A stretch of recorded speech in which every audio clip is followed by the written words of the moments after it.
Look at all that money, yeah, the money that they spend. Take another look now and take some time for hemp. Don't cut trees for paper, cause it hurts the environment.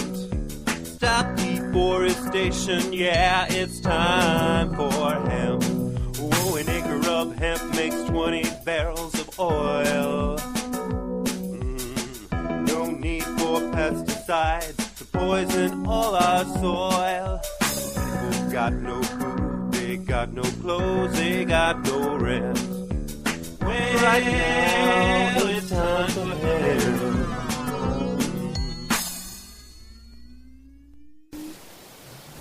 Thank you for taking Time for Hemp. I'm your host, Casper Leitch. You are listening to Time for Hemp at timeforhemp.com, Tumblr, SoundCloud, iTunes, YouTube, and of course on iHeartRadio. We are the only all-cannabis broadcasting network on iHeartRadio, producing over 60 hours a week of original content with the 40 different hosts that broadcast with us here on the network. One of those hosts happens to be my joint host on Fridays, Michael Krawitz. He has a groovy show every Sunday. Actually, he has two shows. He can tell you about them when I pass the conversation. And we have other great hosts on the network as well. We have bio pages you can find on the timeforhemp.com website to find out more about each host. And each host has what we refer to as an archive page, where if you happen to like their programming, you can find all of their programs that have been produced here on the big broadcast on their archive page.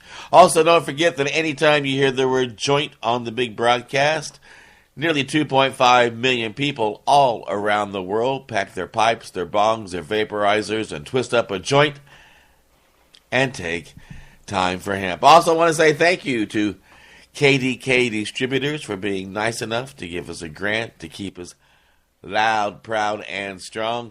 And if you want to be part of the people that help keep us loud, proud, and strong, you can go to timeforhemp.com and hit the donate button anytime you wish. With that said, it is Fridays, and on Fridays we roll into a small town somewhere on the planet and put a spotlight on a hard-working activist trying to make a big change in their neck of the woods. Good morning, Michael. Good morning, Casper. It's great to be here. And thanks for being the joint host today. Before we get on to our joint conversation with our joint guest, why don't you let our joint audience know about your joint programs? Absolutely. I'm very proud of the shows that I've been able to start doing on your network, and the ongoing work of being a radio host is a real pleasure to me, and I really appreciate the opportunity, Casper. Being part of the Time for Hemp family is really important and meaningful, and feels very comfortable. And the shows we do on Sunday are the Cannabis Museum Radio Hour on one Sunday, and then the next Sunday we do the International Cannabis Report. And on the Cannabis Museum Radio Hour, we try to get to the historical line, not necessarily old history. We're making history right now, and some of the shows talk about stuff that's going on right now, but from in a historical context. And the International Cannabis Report, we try to, in the old Edward R. Murrow respect, we try to get to the bottom of the story and get a little bit more information out than maybe was grabbed by the headlines and the sound bites. And with an hour format, it's a good time and a good chance to get into some of these topics a little bit more deeply. Today we have a return guest, Yvonne Neubert. We're heading into Tennessee, and Yvonne was on the International Cannabis Report, I think it was, talking about stuff going on in Tennessee. There's a lot of action in Tennessee. A lot of the eyes today are on, Oregon, Alaska, Florida, where there's some very, very big initiatives underway, and October's coming up, and everybody's been busy. And we apologize. I certainly apologize for the amount of reruns that you may be hearing on the network. We're now streaming, and it's great to be streaming, and we're kind of retooling still. So we don't have that many shows up and running yet, and we're just starting to get in the groove. At least I am. So I definitely apologize to the listeners for the amount of reruns lately, but please know that that's only because the ball is moving so fast and everyone's so busy as we come into the election, and we're retooling and kind of reinventing the wheel here on the radio. But having said that, I would refer people back to the show with Yvonne Neubert. You can certainly look that up on the archives and learn a little bit more about her history. I say that because I'd like to hit the ground running today and just, Yvonne, if you could just quickly introduce yourself. You're now president of the East Tennessee Normal, and now you're taking on a new job, kind of liaison for all the chapters throughout Tennessee of Normal, trying to get them all on the same page. And I really appreciate that, and I look forward to hearing more about that. But please just quickly say hello and fill people in a little bit on your background if you want. Well, you're right. This is a joint effort, and in Tennessee we have 4 chapters of Normal. Normal Tennessee is in Nashville, West Tennessee is in Memphis, Smoky Mountain is in Chattanooga, and East Tennessee Normal is in Knoxville. And 2 months ago I took over as president of our East Tennessee chapter. And I guess, I've been called a troublemaker, and I really thrive on that. So what we've been doing a lot in Tennessee is we had a medical bill to fail this past legislative session. And so we're working hard to redraft and work on new things. And we're focusing on decrim and medical. And we passed a CBD oil study bill that we can talk about a little bit later. But what I'm doing now is I am teaching our East Tennessee Normal people how to be activists. It's easy to be an advocate. An advocate is you say you're in favor of something and you like things on Facebook and you share things on Facebook. But an activist, the key word being active. And that's what mostly our focus is on right now. And I'm going to be making references, so really quickly, I want to give you a brief background on myself and why this movement is so personally important to me. Is because when I was a teenager, I was visually impaired because I was premature. They gave me too much oxygen. And I was about 15. I was at the school for the blind, and there was this really cute guy there with long hair, and I had the hots for him. And he asked me one day, he said, "You want to get high?" And I'd never done it before, and I wanted to try it. And I said, "Sure, easy in with this boy." And I did. And I noticed after the 3rd or 4th time I did it, the vision in my right eye was clearing up, and the pain I was having went away. And I'd been badly abused there at the school for the blind and had a lot of anxiety problems due to that, and didn't know it then, but I had PTSD at 15 years old. And it also helped that. And I told him about the glaucoma, about the pain and everything. And he asked me, he said, "Do you have glaucoma?" I told him, I said, "I don't know, because the way my eyes move, they can't get a pressure reading." And let me tell you guys, people, I'm 50 years old, and the way they used to check people's pressure was they opened your eye and they blew this big puff of air in your eye. I mean, that's just difficult under normal circumstances. And they suspected I had glaucoma, but they couldn't treat me because they couldn't get a pressure reading. And I thought to myself, well, I'm cute enough. I can get what I need, and I will medicate myself and, have fun in the process. And fast forward, and I was married, unfortunately, not to the same guy. And he came home from work one day and told me that God had come to him at work and said that I needed to quit smoking. And we would pray about my eyes. And of course I argued, and I laid out the valid arguments you would think would be valid. I said, first off, what was God doing in a factory? And second off, who do you think put it here? And thirdly, if God's going to say something, she's going to say it to me, not you. And he came back with, well, firstly, I can file for divorce. Secondly, I can have you drug tested. And thirdly, you'll never see our little girl again. And I had to choose. I didn't know if he would follow through. I couldn't take that chance on my child. And so I quit smoking. And the pain did come back after a few months. And my vision started getting blurry again. And it just so happened I had to go to the eye doctor for a job-related issue, and they did get a pressure reading. And normal pressure is 8 or 9.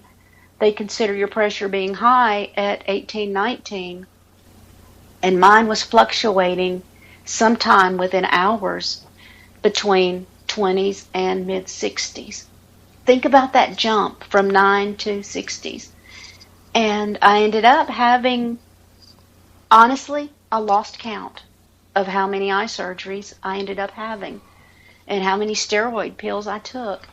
And the eye surgery count is up around 15 or so.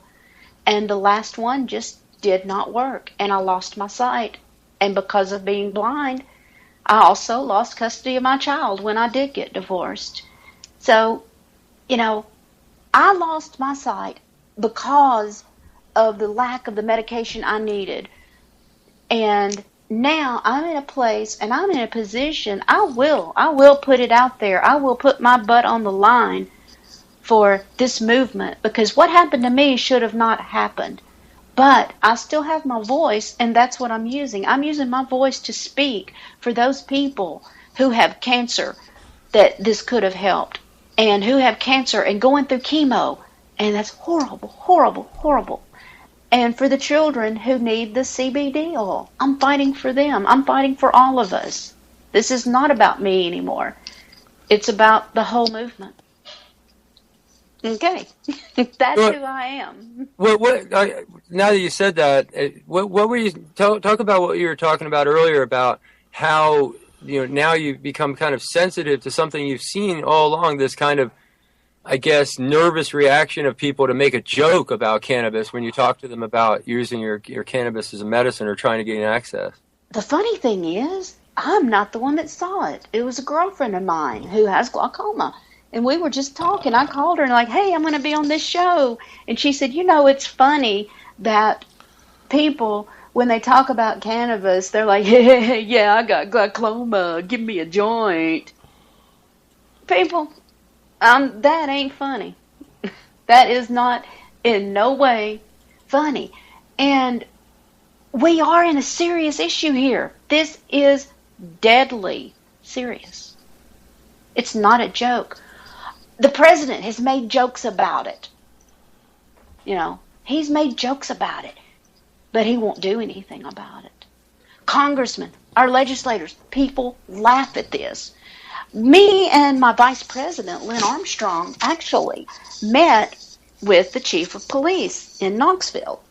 And he said, well, if people start getting cannabis for medicine, you're going to have everybody walking in saying, hey, I got a headache, or hey, I'm on my period and I'm having stomach cramps.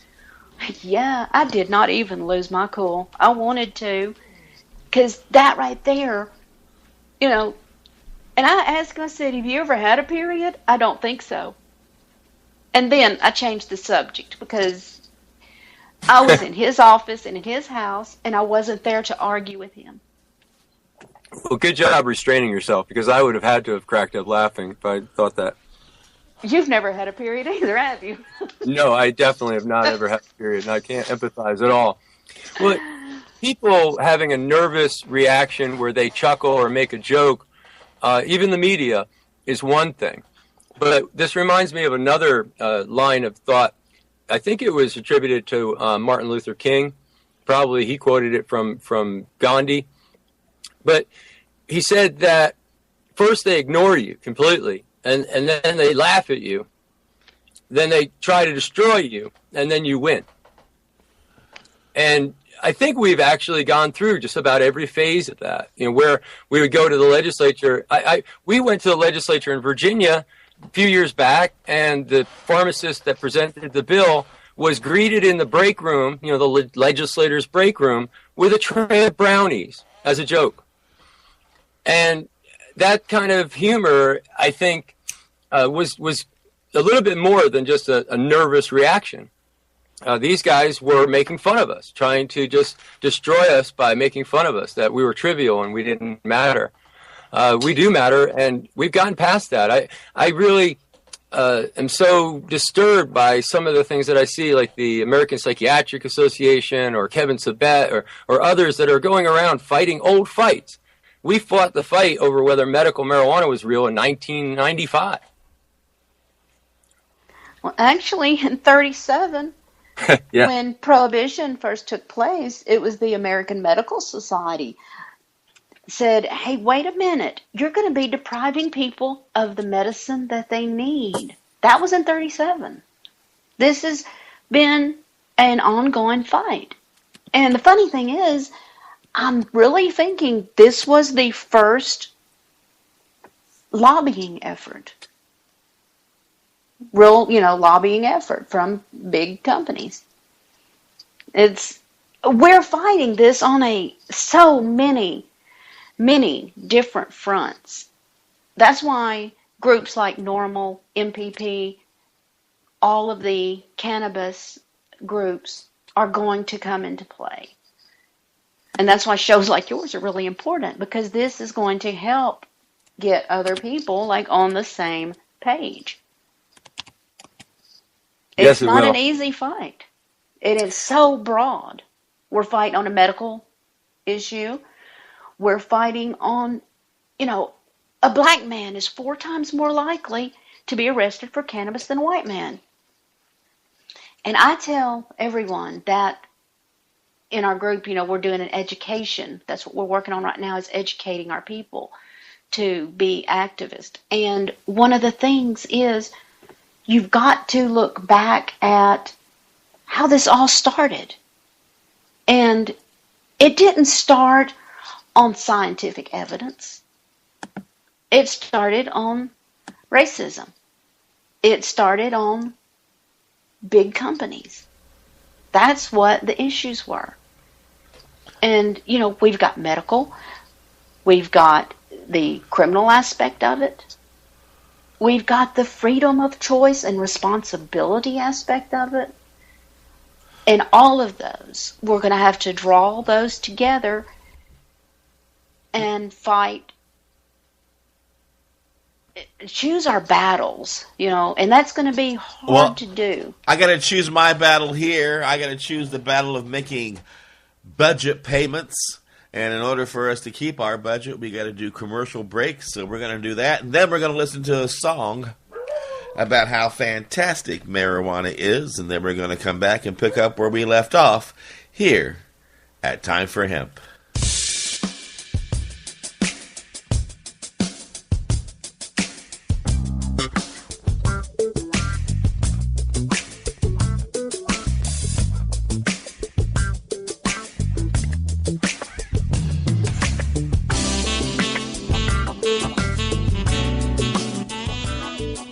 Listening to the Time for Hemp Global Broadcasting Network.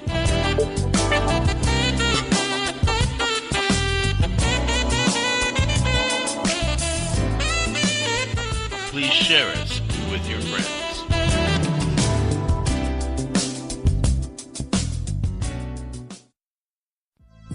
THCF Medical Clinics are the premier physicians clinic in the United States. THCF has offices all across the United States from Hawaii to Michigan. THCF Medical Clinics has helped approximately 150,000 patients obtain their medical marijuana permits to legally possess, grow, and use medical marijuana. If you have chronic pain, multiple sclerosis, or any other neurological degenerative disease, or if you have any gastrointestinal disorders such as GERD, irritable bowel syndrome, or if you have AIDS, cancer, spastic disorders, seizure disorders, or glaucoma, call us at 1-800-723-0188 or visit us online at hemp.org. Again, the number is 1-800-723-0188. 888, and the site is hemp.org.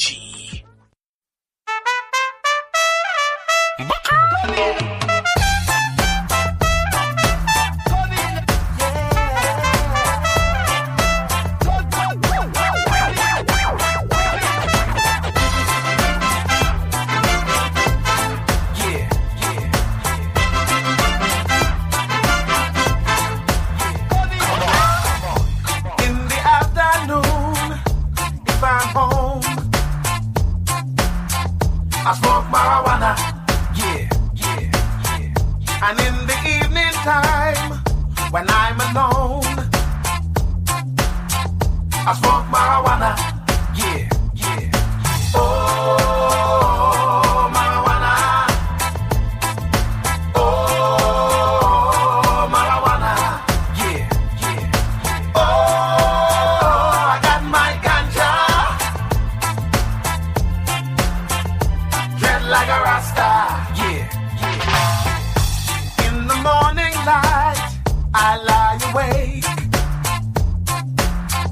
I smoke marijuana, and by the afternoon, I am stoned. Oh, marijuana, oh, marijuana, oh,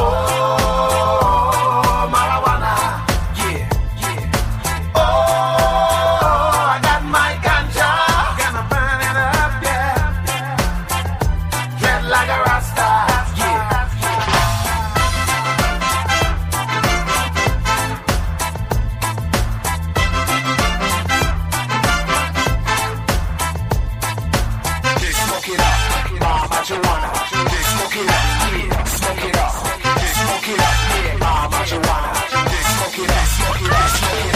Take that weed out the bag, sprinkle it slow, cross the zigzag, hold it up, roll it up, tighter and tighter, grab your lighter, flick it, pull the smoke, be cool, don't show, let it out, that's what getting high is all about. Look through the bottoms of your eyelids, feel like you did when you was a little kid, happy, positive and mellow, spreading love on to the next fella. Or lady, I look like I'm shady, cause my eyes are redder than Grady.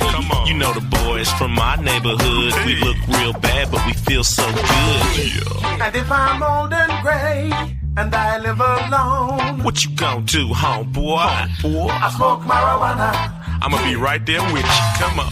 and in my garden I will grow my own. You gon' grow it?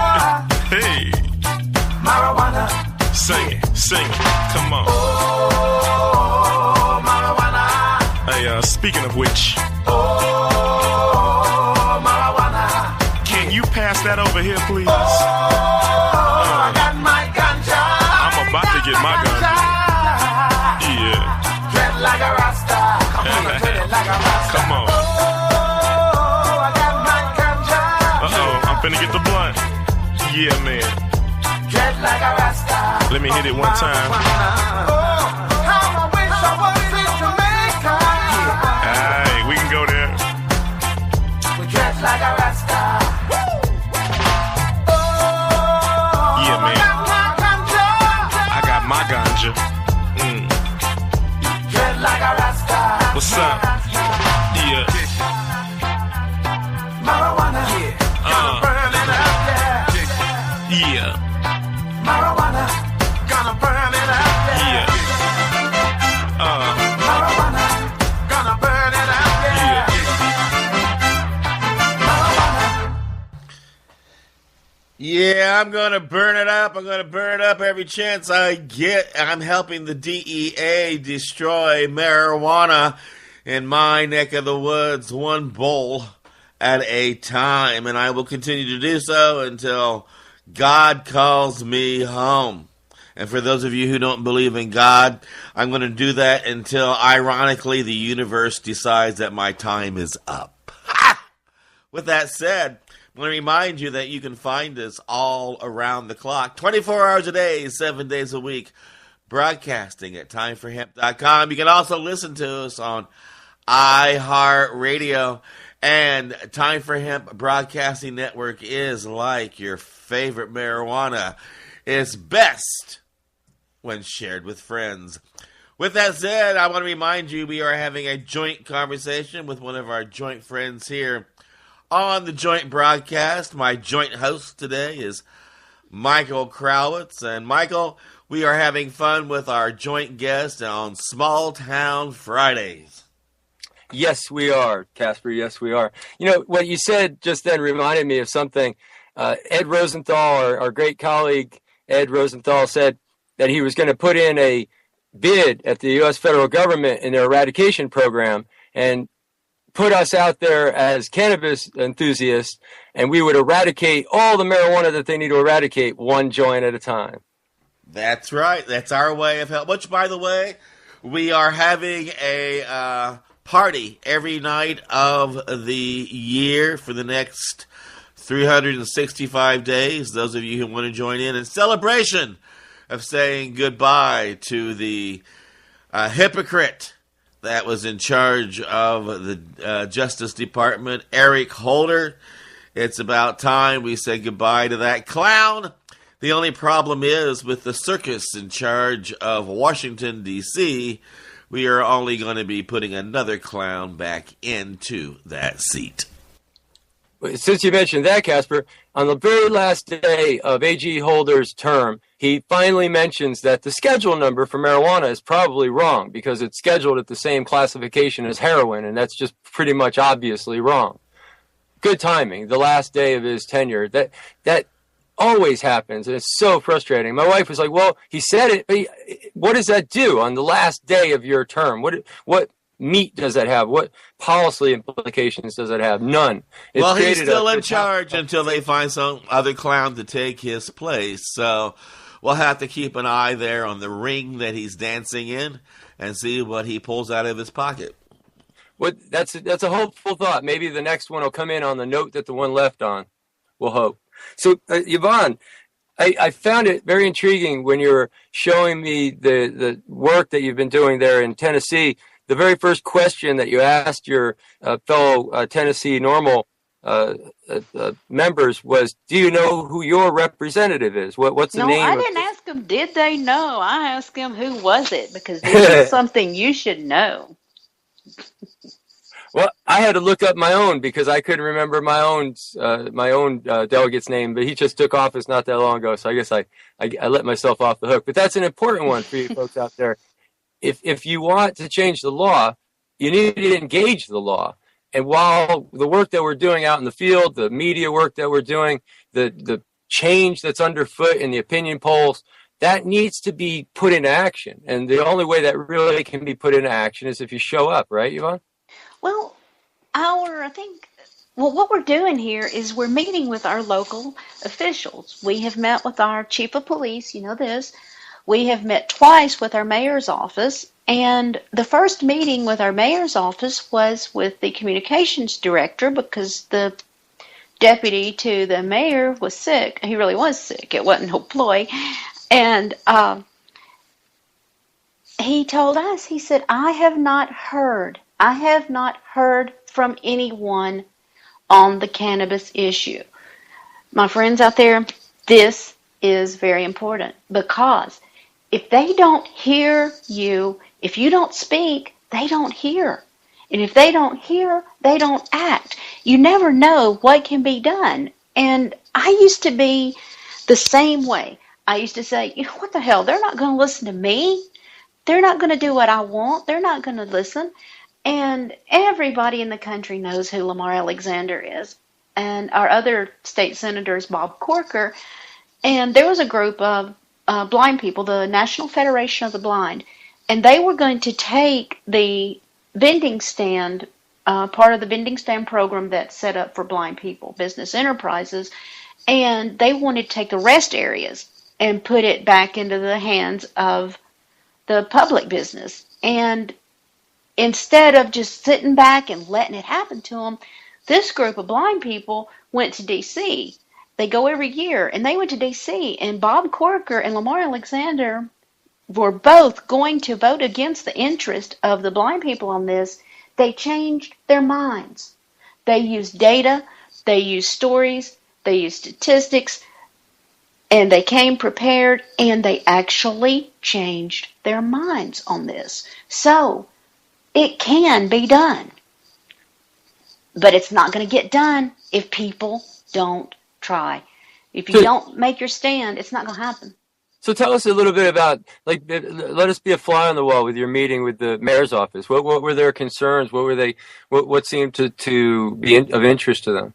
The mayor's office was basically, they couldn't say they were on board, really, but they advised us, because you're going to have to work on a state level, because if a city wants to do something and the state, disapproves, you're going to have conflicts. And they really weren't sure about the legal aspects of decrim city by city in Tennessee. But they weren't negative. They knew their data. And they said, all of your facts are supported, and we see where you're coming from, but it needs to be on a state. Now, our police chief, on the other hand, that was a totally different story. And which brings up another, issue with the people that we're fighting on this. A lot of times do not have the data. They do not have the black and white information. For example, our police chief was like, well, what about traffic accidents? We're going to have more and more traffic accidents. I'm like, wait a minute. No, you're not. Because according to the Department of Transportation in Colorado, traffic fatalities have dropped over the past 7 months. 5 months of it have dropped. 2 months were the same, and 1 month was an increase. That's 5 months that it dropped. And he said, well, I know you've got that, but I know a police chief in Colorado. And my vice president, he was like, but that's hearsay. That's not data. And he said, well, what about teenagers? We're just going to put something in the hands of teenagers. Again, we had the data. We had the facts. Teenage use has dropped. And I think part of that is because our teenagers are like, wait a minute, our parents are for this. This ain't cool anymore. And teenagers are going to be teenagers, and they're going to try it. And I told the police chief, I said, but wait. I said, we don't make cigarettes illegal. We haven't made alcohol illegal again. What have we done?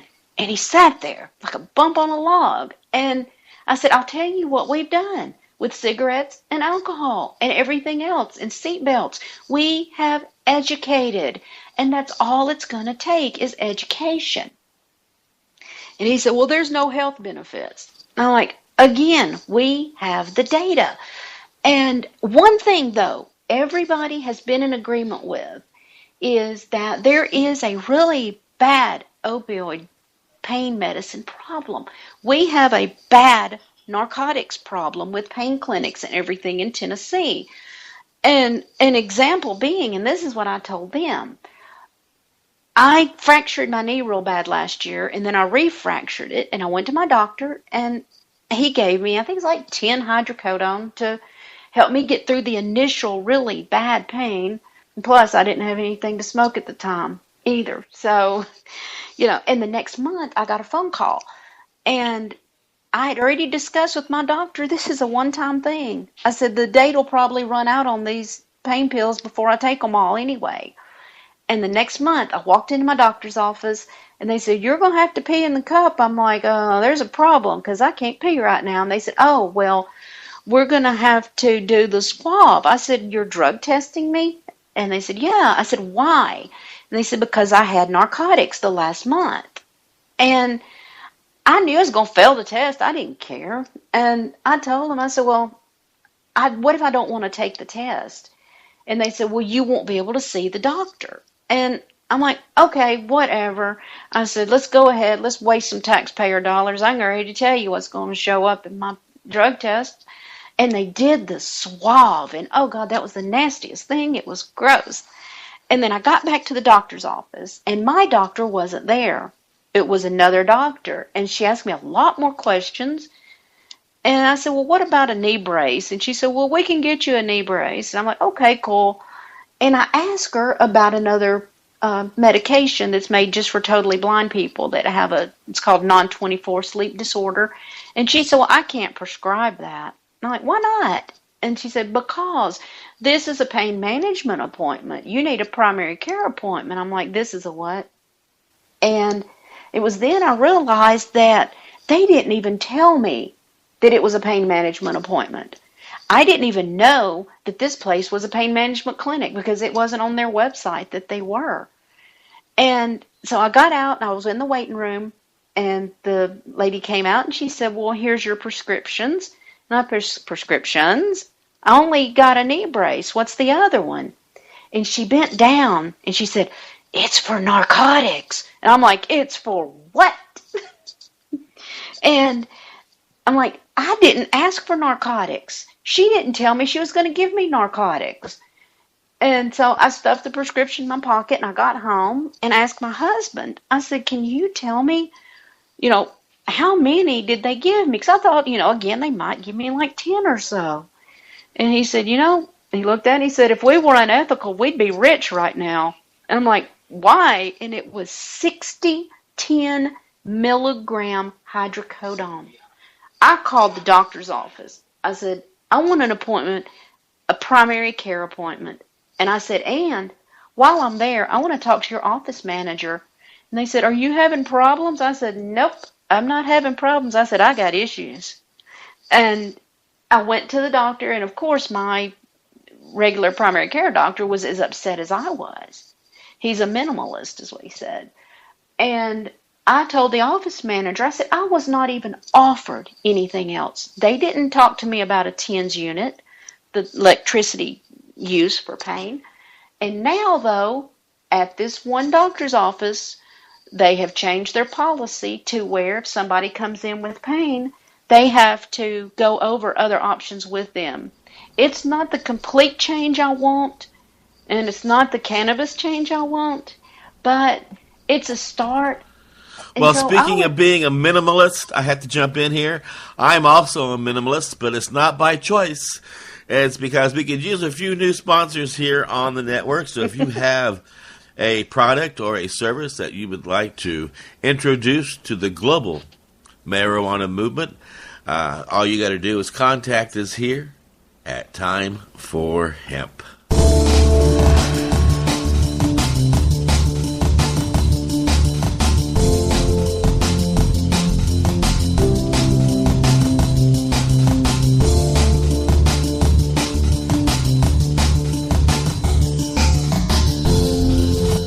You are listening to the Time for Hemp Global Broadcasting Network.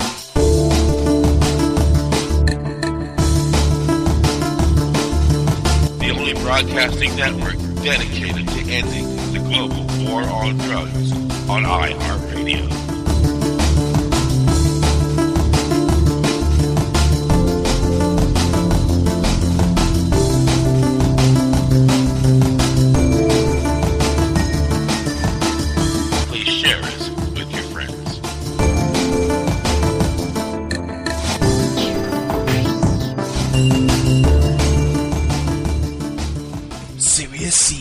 Your source for quality cannabis and sativa seeds. Serious Seeds are the creators of legendary strains like AK-47, Bubblegum, Chronic, Cali Mist, and White Russian.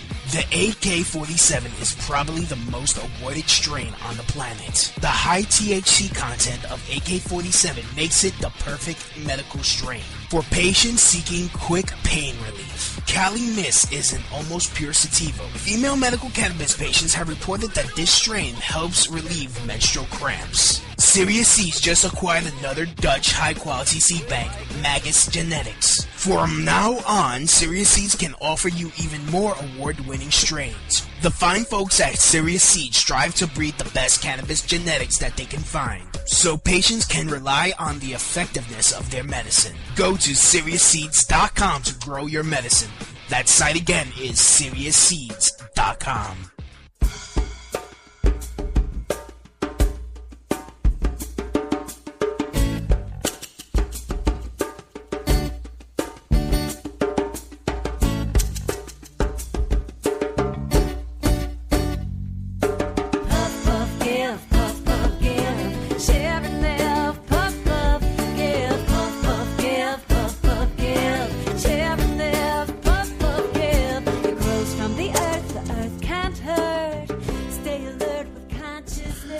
Yes, it does. It grows from the earth. It's just a plant.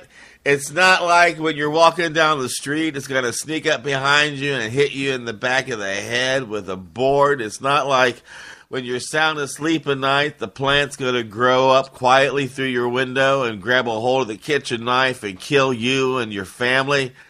It's a plant. Hello, it's just sitting there.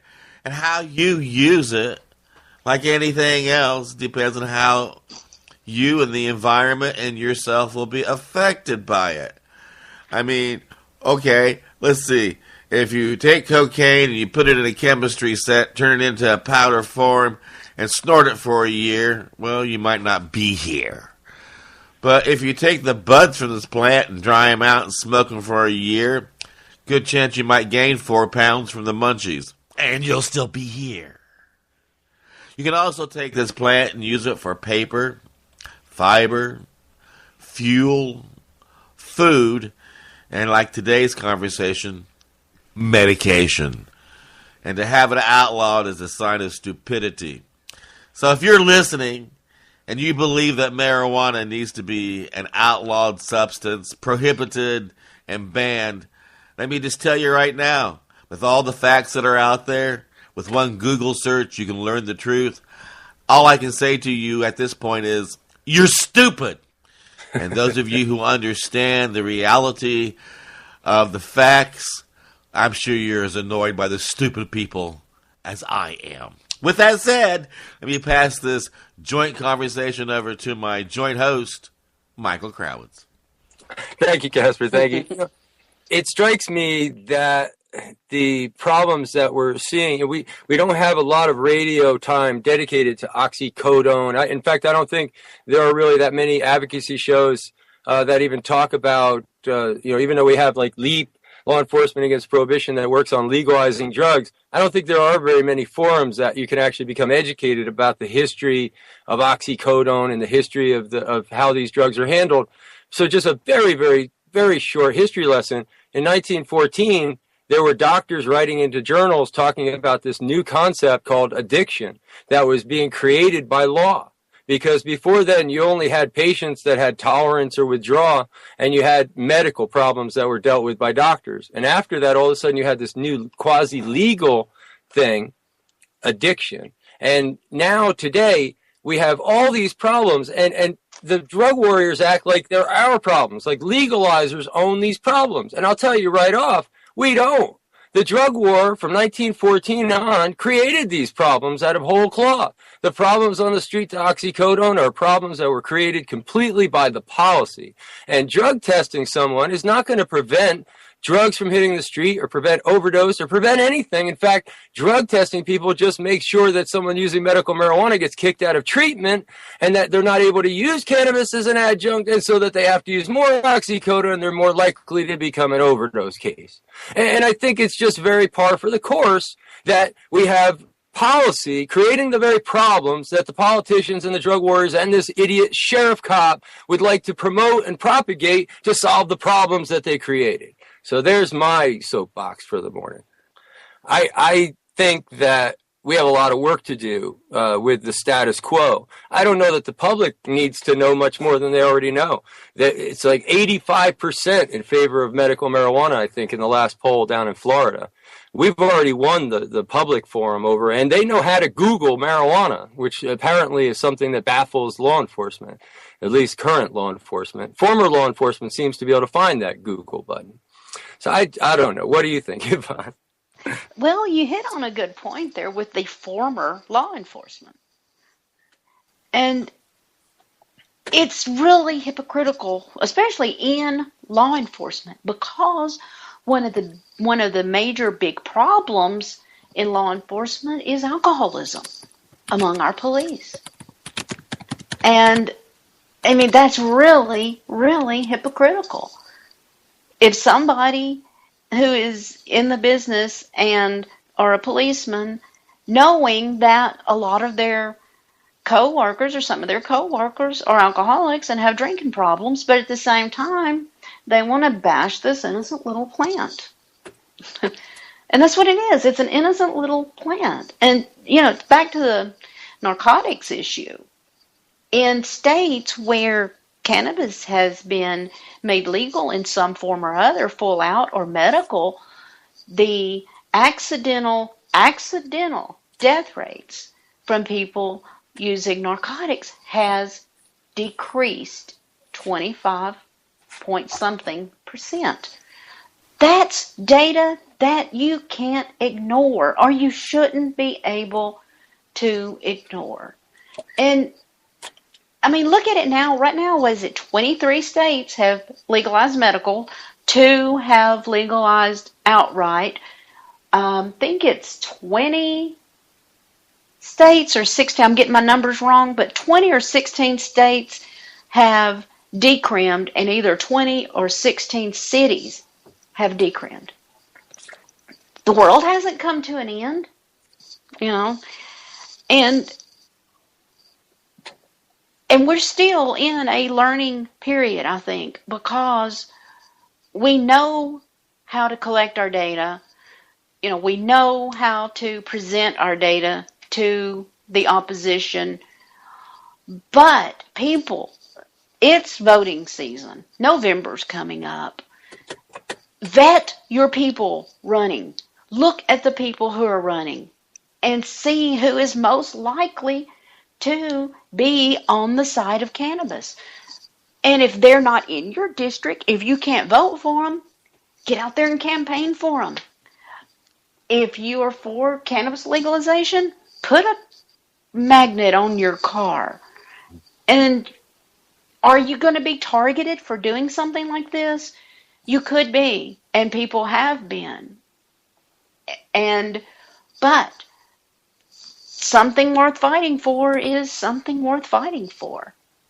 And like me, I mean, nobody's broke down my door yet, but there is still the case that it could happen. I'm knocking on. You've just got to choose. You've got to choose for yourself. And there's so many ways that people can join this fight. You can join it by writing letters to. Wait, I want to speed you up there just because we're actually at the end of the hour already, Yvonne. And on that note, go ahead and tell people how to find you, where the website address is, and that kind of thing. Okay, our Facebook is East Tennessee NORML. That's our Facebook. And just go to normal.org and go through the state and go to Tennessee and find East Tennessee. But our email is easttnnorml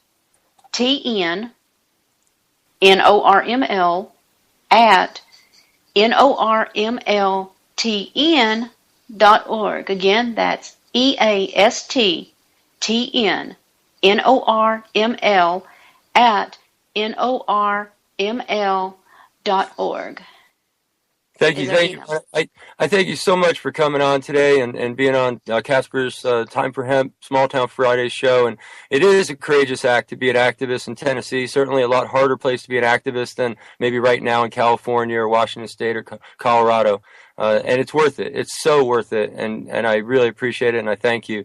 And I guess with that, you'll hear from me on Sunday with the International Cannabis Report and the Cannabis Museum Radio Hour. And I'll hopefully see you next week with Time for Hemp Small Town Fridays. We'll go to another little town somewhere in America or around the world. And I guess that's about it for me, Casper. It's back to you.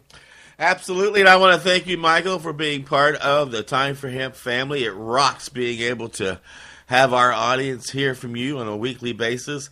And I do want to remind our audience that we have sponsors, and our sponsors want to make sure that they are advertising in a place where their ads are being heard. So anytime you hear one of our ads on the big broadcast, please make it a point to check out our sponsors and let them know that you heard about them here on the big broadcast. And you can also find their banners on our website. Each of our hosts have advertising on their shows, and so there's also different advertising banners on the bio pages of some of our hosts. You also might want to check out what they are offering to the marijuana movement as well.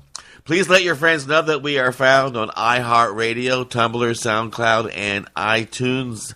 and that we are free to download because that's how the information does get out there. On Mondays, we have Mary Lynn Mathry and Al Burns for Patients at a Time as our joint host. And on Tuesdays, Kelly Christian from KDK Distributors sits down and joins us. And we find out what's going on up in Cananda. All the hardworking people up there have in so many different ways been leaders in the marijuana movement with their hemp industry.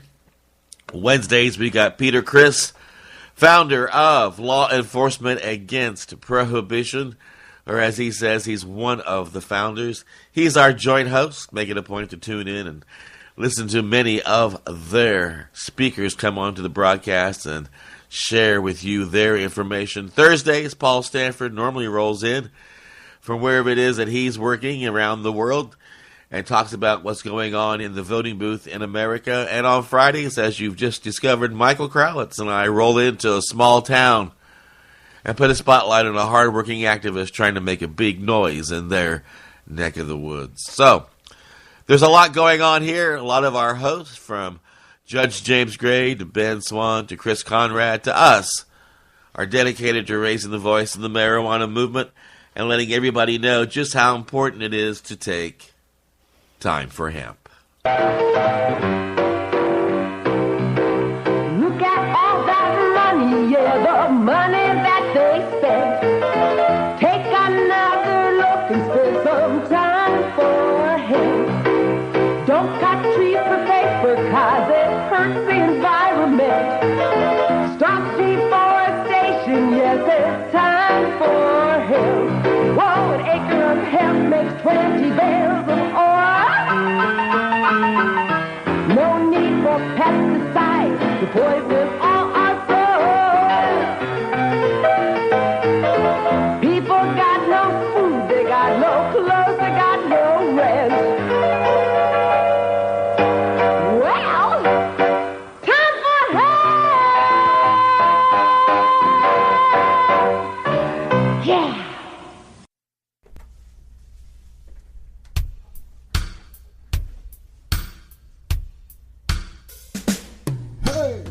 Let's try some healing herb. Let's try some holy herb.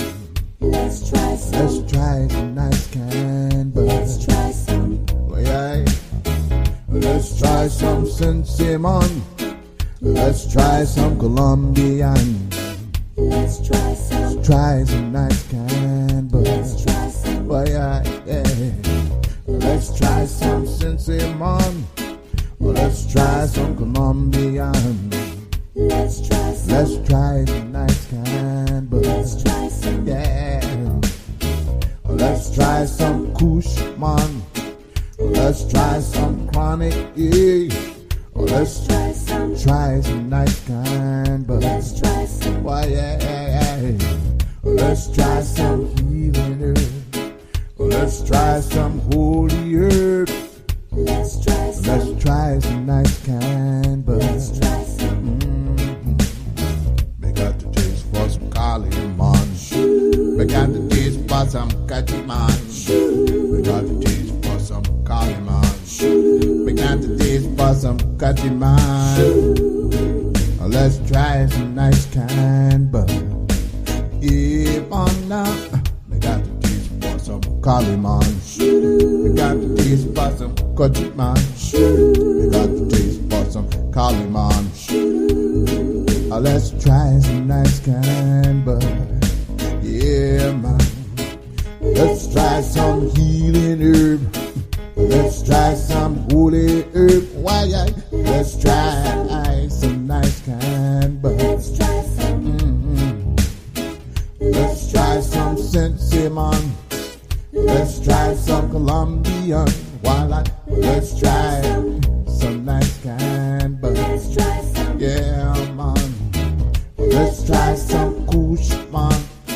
Let's try some chronic, man. Hey. Let's try some nice cannabis. Let's try some. Yeah. We got the taste for some Kali man. We got the taste for some Kachi man. We got the taste for some Kali man. We got the taste for some Kachi man. let's try some nice kind bud. Yeah, you try. Why you try? Well, you try. Why you try? Well, you try. Come on, man. You try. Well,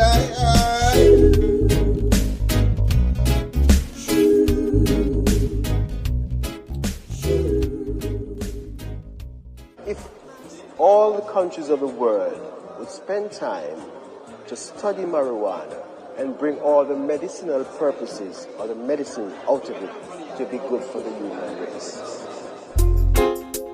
Wonderful ice and stream. Yeah, man. Naturally. So natural like your breeze.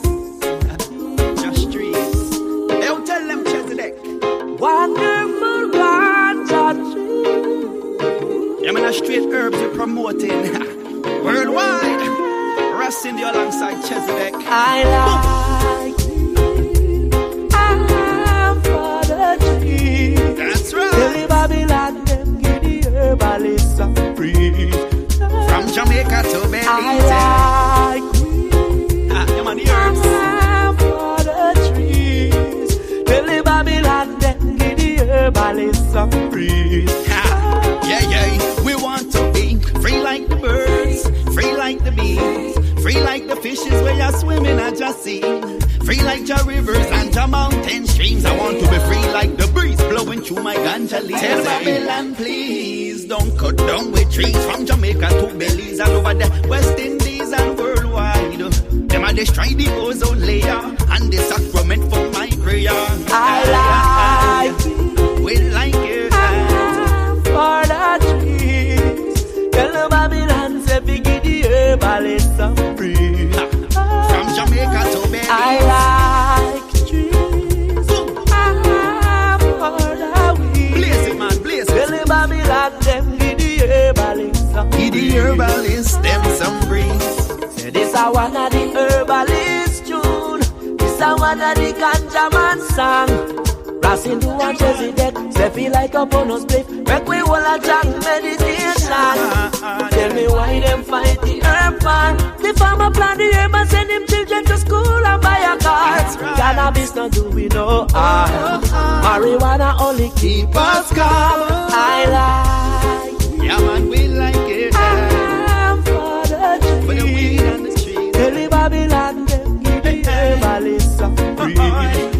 From Jamaica to Belize. I like it. I'm for the tree. That's right, Chesedek. Tell the Babylon that free up the herbs, man. Ganja blaze. Yeah. Tell them marijuana, you will like it. Babylon can't fight it. So make it grow, make it grow. Marijuana, you will like it. Ganja, them can't fight it. Pure high grade smoke, we a blow. Tell them marijuana, we like it. Babylon can't fight it. So make it grow, make it grow. Oh, marijuana, we like it. Ganja, them can't fight it. Pure high grade smoke, we a blow. I like it. I'm for the tree. For the tree. Tell the Babylon, say we give the herbalist some free.